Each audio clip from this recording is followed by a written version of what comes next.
The wind outside carried a chill that nipped at the edges of the small cabin, rattling the windows and pushing the smell of pine smoke inside. Luke had been working from sunrise, tending to his ranch and checking the fences along the distant ridges. By the time he returned, the plains were bathed in soft gold, the sun sinking behind the rolling hills, casting long shadows across the wooden boards of his home. He had been alone for years, living a quiet, disciplined life, one that left little room for distractions or complications. Yet when he opened the cabin door, he felt a strange tightening in his chest. Emma, the mail-order bride who had arrived just a few weeks ago, stood hesitantly in the doorway. She held herself with the poise of someone who had faced hardships beyond what most could imagine, but tonight there was a tension in her shoulders, a nervous energy that Luke had never seen before. Her hands were clasped together, fingers twisting the edge of her scarf, and her eyes darted toward him, then away, before settling back with an almost imperceptible tremor. Luke stepped inside, removing his hat and running a hand across his rugged, sun-baked face. Emma, his voice was low, steady, carrying a hint of curiosity and concern. Is something wrong? She swallowed hard, her lips pressing together before she finally spoke. The words that came out were soft, barely above a whisper, but each one carried the weight of months of silent suffering. I've been aching, down there, she confessed, her cheeks flushing as she spoke. I don't know why, I thought it was normal, but it's been going on for a while. Luke froze. The statement, though delicate, resonated differently than he expected. His mind did not race toward misunderstanding, instead, it centered entirely on concern. Here was a woman who had trusted him enough to speak a truth that had likely been buried in shame and uncertainty. A woman who, despite her composure, was vulnerable in the most intimate way. He stepped closer, carefully closing the distance without crowding her. His eyes softened, his voice steady and calm. Emma, why didn't you tell me sooner? Her gaze dropped to the wooden floor, avoiding his eyes. I didn't want to be a burden, she admitted. I thought I could handle it myself. I didn't know who to turn to, and I was embarrassed. Luke studied her silently, realizing how much courage it had taken for her to speak. Life on the frontier was harsh, and even small admissions of weakness could feel like death sentences for a woman like Emma. Yet here she was, standing before him, trusting him to respond with compassion, not judgment. You're not a burden, he said firmly, his voice gentle but unwavering. And you don't have to handle this alone. I'll help you, we'll figure it out together. Her shoulders relaxed slightly, a subtle sigh escaping her lips. Relief shimmered in her eyes, mingled with a hint of gratitude and the faintest trace of hope. For the first time since arriving at the ranch, she allowed herself to breathe without the weight of pretense. Luke had always been quiet and reserved, but his steadfastness, his calm presence, made her feel as though she had been seen for who she truly was. She moved a small step forward, almost unconsciously, and Luke stayed where he was, giving her space but silently communicating that she was safe. The warmth of the cabin contrasted with the chill outside, and the gentle flicker of the lantern light illuminated her delicate features, highlighting the strength and fragility coexisting in her posture. Luke's hand hovered near the edge of the table, his instinct to protect, to provide, subtly taking over. We'll start by getting you checked, he said carefully, keeping his tone respectful, acknowledging both her discomfort and her dignity. You don't have to go through this alone anymore. Emma's lips curved into a small, tentative smile. She had been guarding herself for so long that the idea of trust felt foreign. Yet something in Luke's quiet composure, his patience, and his unwavering concern created a space where she could finally be honest without fear. They stood together in silence for a moment, the only sounds the wind brushing against the cabin and the soft crackle of the lantern. Luke felt an unfamiliar ache, not of desire, but of deep concern and protectiveness. He realized that what he felt for Emma was growing beyond mere responsibility. It was respect, it was admiration, it was the stirring of something he hadn't felt in years, an emotional connection so potent it unsettled his calm, solitary life. Emma finally looked up, her eyes meeting his with a vulnerability she had not shown before. Thank you, she whispered, barely audible, for listening, for caring. Luke nodded slowly. You don't have to thank me, he said. I'll be here, always. And in that quiet cabin, surrounded by the vast isolation of the plains, a fragile bridge of trust began to form between them. A bridge that would carry both of them through challenges neither had anticipated, awakening emotions that neither thought possible on this lonely stretch of frontier land. The first light of dawn crept across the plains, painting the horizon in shades of gold and soft pink. The wind was still crisp, carrying the faint scent of pine and earth. Luke had been awake for hours, unable to sleep after Emma's confession the night before.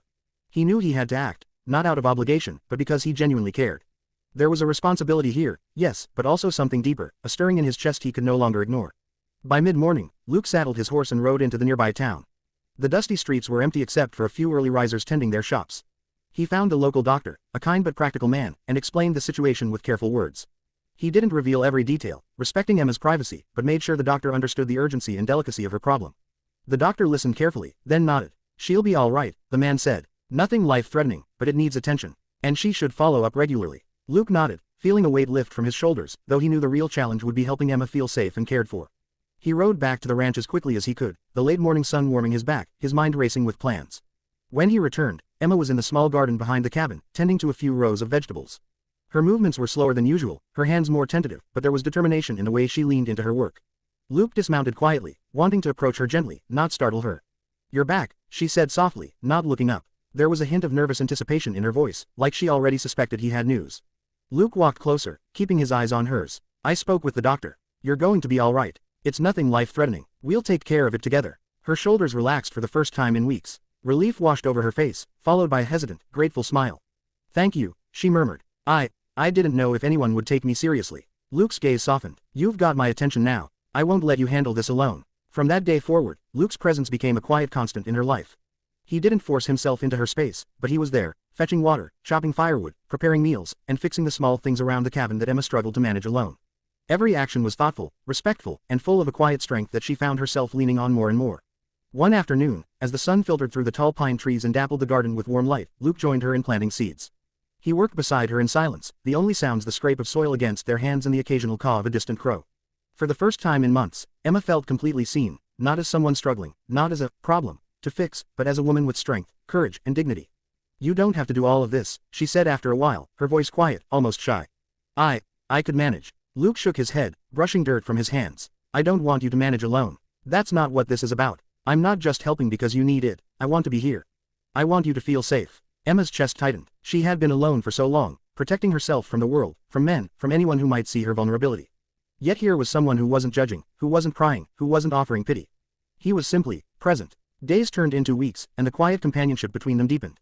Luke didn't push her to speak of her fears or her pain. Instead, he let his actions speak, letting her feel the care without pressure. And slowly, Emma began to open up in ways she hadn't imagined possible. She spoke of her fears, her insecurities, her longing for normalcy.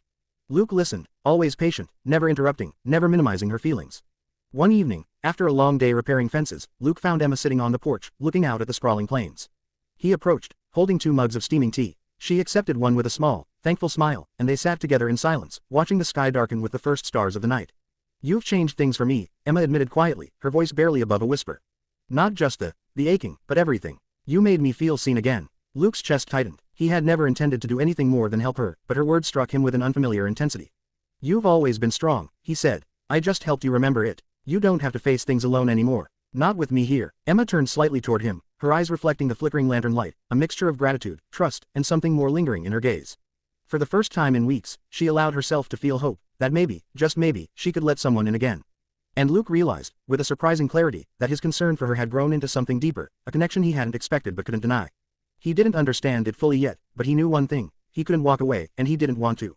Days had turned into weeks, and the rhythm of life at the cabin settled into a quiet, comforting routine. Luke and Emma moved through their days together with an unspoken understanding, a steady companionship that neither had expected.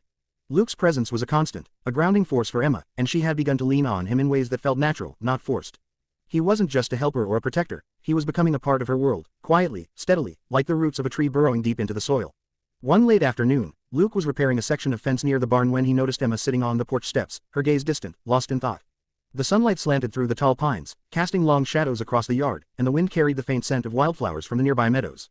He paused, leaning on his hammer, studying her. There was something in the way she held herself, a quiet vulnerability that tugged at his chest, and he realized that he had grown protective of her, not in the way one shields from harm alone, but in the way one shields from the weight of loneliness and fear.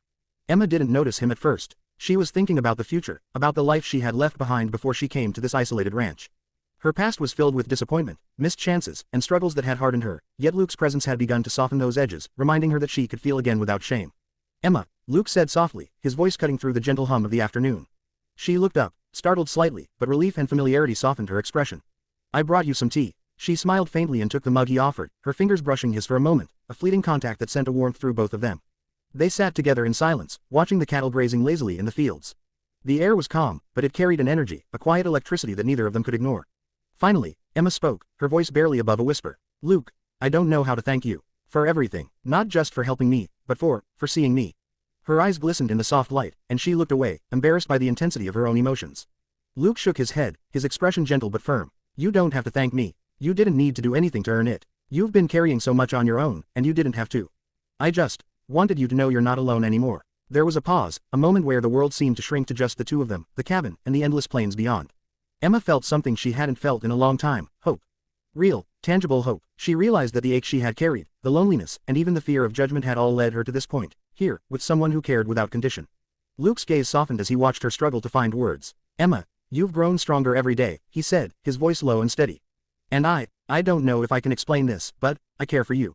More than I thought possible. Emma's breath caught in her throat. She had feared this moment, feared the intensity of the feelings it might bring, but now that it was here, it was both terrifying and comforting. She met his eyes, saw the sincerity in them, and for the first time in months, allowed herself to relax completely. I care for you too, she admitted, her voice trembling slightly, but with certainty.